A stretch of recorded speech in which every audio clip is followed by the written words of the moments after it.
For our next conversation, we're going to talk about direct and indirect variation. What I'd like for you to do now is to press pause and copy the definition of direct variation and this example that I've set up into your notes. So go ahead and press pause now. All right, welcome back. So we have defined that two variables vary directly if y equals a times x, where a is a non-zero constant. So non-zero means just that 4 can't be 0. It could be positive, it could be negative. So we have an example of direct variation set up for us already. Y equals 4 times x. And over here in the table of values, I have a series of x values. So what we're going to do is just take a minute and perform the arithmetic to solve for all of the y values. So we would say that y is equal to 4 times negative 3. So y is equal to negative 12. We'll come over here and put our negative 12 in. Take a minute now, press pause again, and fill in all of the other y values. Alright, welcome back. As you've seen, while you were pressing pause, I pressed pause too, and I've finished up all of my arithmetic. I have all of my substitutions set up here, and so when I have a value of negative 1 for x, 4 times negative 1 is negative 4, and 4 times 0 is 0, and 4 times 3 is 12. So you're probably saying to yourself, there's really nothing new happening here, and you'd be 100% correct in that one. Filling out a table of values over here is nothing new. Given a value of x, substituting it into the equation and solving. The thing about this equation is that it has a very particular relationship where y and x are varying directly. And so we just wanted to focus on the fact that all of these values in our y column are multiples of 4, thus telling us that there is a direct relationship between y and x. And just on a side note, this is a kind of type of question that will be on the SAT. Alright, so onward and upward to the reverse fashion. And what we're going to do now is start with a completed table. And we're going to tell you that x and y are directly related. So what's the value of a? Well, to do that, what we would do is take one of the set of numbers that we have and use that in place of the variables that we have in the function. So instead of y, we're going to say 12 is equal to a times negative 4 and solve for a, of course. Divide by negative 4 on both sides, and I get negative 3 is equal to a. Now I want to make sure that I'm correct, so I'm just going to jump down to the 2, negative 6, and I'm going to make sure that I get that pair using the a value that we have. So I would say negative 6 in place of y, because this is my y value, is equal to, or supposedly equal to, negative 3 times 2. Negative 6 is equal to negative 6, so check, yes, that works out. Now in essence, we'd like to just quickly go through and maybe verbally check to make sure that all of them work. And negative 2 times a negative 3 is equal to negative or positive 6, and 0 times negative 3 is equal to 0. So we're good to go. The value of a is indeed equal to negative 3. And so we could say something like, if they are directly related, y is equal to negative 3x. As I said earlier, this is a typical SAT type of question, and most of the times that I've seen it in the review books, it looks a little something more like this, where they give you a set of 4 different relationships, and they ask you to identify the one that shows the example of direct variation.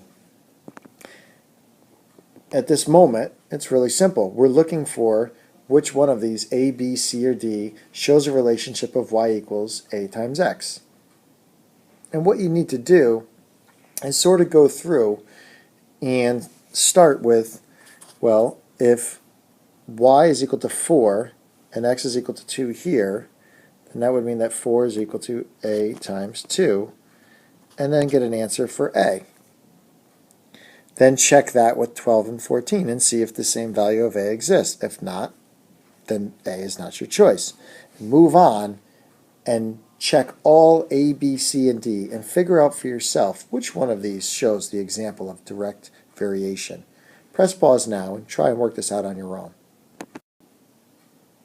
Hopefully you've realized that 2 times 2 gives you 4, but 4 times 2 gives you 8, so not this one. So A is not our guy. And B, 3 times 4 gives us negative 12. 1 times 4 gives us negative 4, but 2 times 4 doesn't give us 6, so B is not our option either. On letter C, 3 times 2 would give us negative 6, or negative 3 times 2 would give us negative 6, rather. Negative 1 times 2 would give us negative 2. So I don't think this is the one either. We come down to D, our final choice. 2 times negative 2, 4 times negative 2, 12 times negative 2, all give us the y values. So we have an A of negative 2. So D is our example of a set of values that represents direct variation. And that's the most likely version you would see on the SAT. As we move on to inverse variation, press pause now, copy the screen into your notes. Alright, well, welcome back. As you see, things haven't gotten much more difficult, it's just a little bit different.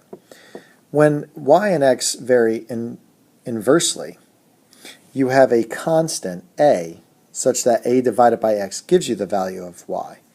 And the restriction now is placed upon x. X can't be 0 because you can't divide by 0. I have an example over here on the right side of the screen that says y is equal to 24 divided by x.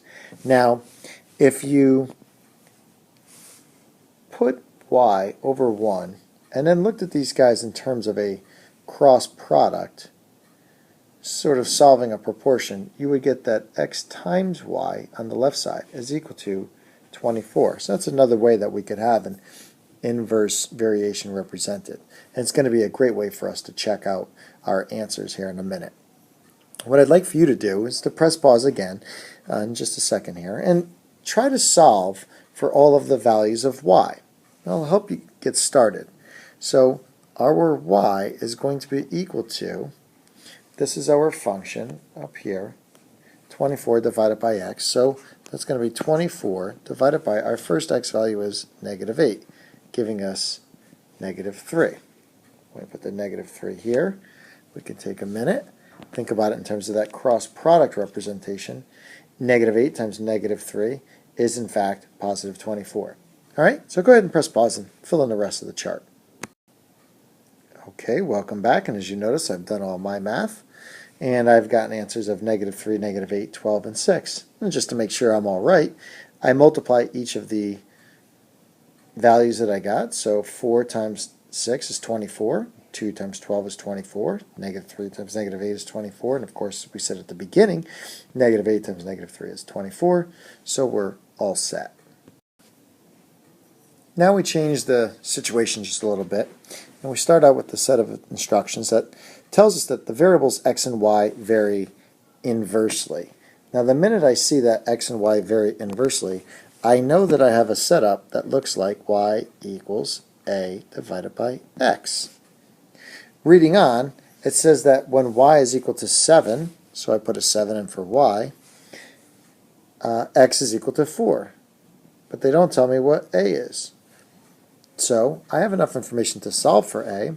I'll say that 7 times 4 is equal to a, so 28 is equal to a.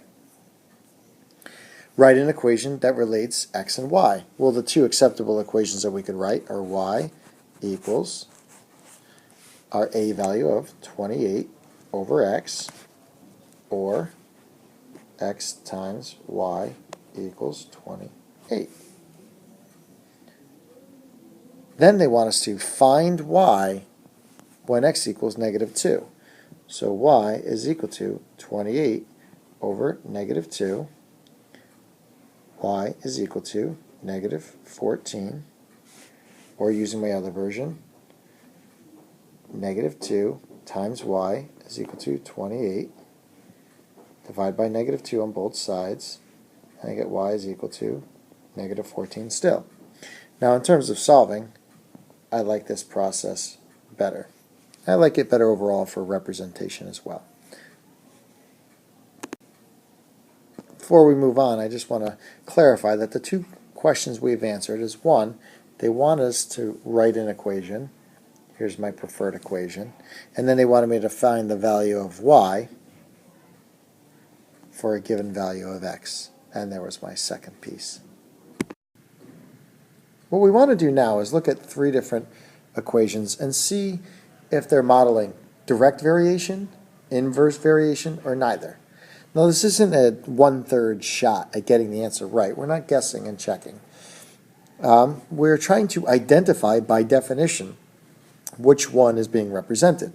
So taking a look at our models, we have direct variation here, and that's represented as a times x. I suppose it could also look like y divided by x equals a, although it would be a little awkward. Then, over on the right side, we have our inverse variation, where we have y is equal to a over x, or after our cross multiplication, we have x times y equals a. So, taking a look at our first one, 3x equals y. Is that a y equals a times x situation? Well, if we look, it pretty much is. It's just that the ax is on the left side and the y is on the right side. And that doesn't really bother us that much. So this one is an example of direct variation. On our second version, x times y equals 0.75, that links up pretty good with our x times y equals a. So a is 0.75 in this version. So this is an example of inverse variation. And the last one, y equals x minus 5. Neither one of the direct or the inverse have subtraction involved. So this last one is simply neither. Now you try. What I recommend for this slide is to take the first three problems across the top of the screen here. Go through those and try to determine for yourself whether or not they show direct variation, inverse variation, or neither. After you do the first three, stop and then listen to my explanation of the first three. Then go on your own and do the next three.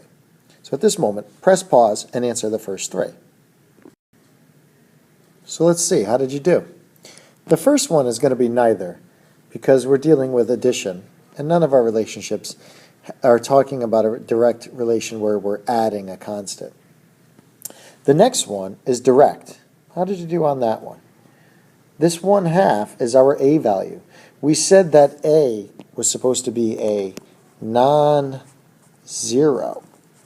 A just couldn't be 0, but we never said that it couldn't be a fraction. Next, we have 3y equals x, and if we divided by 3 on both sides, we would end up with 1/3 x. Again, very similar to the second one.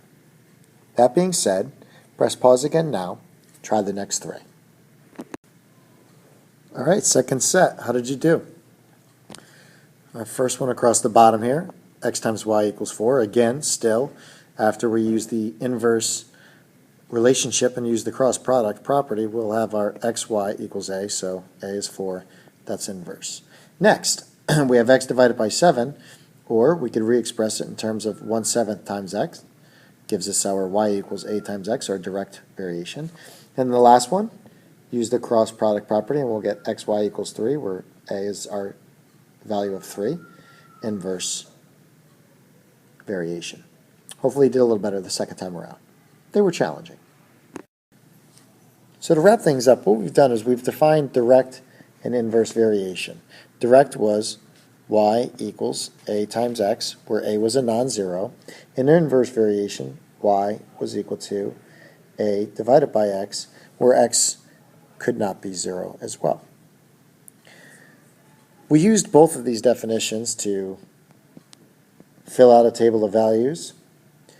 We've also gone in reverse and taken a table of values to figure out the defining function.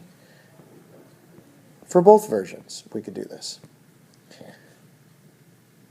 Then, we've taken a direct relationship that was given to us, say, y and x varied inversely, and when y was 12, x was 2, and we used that to find the value of a, and then gone on to find further values of y for a given x.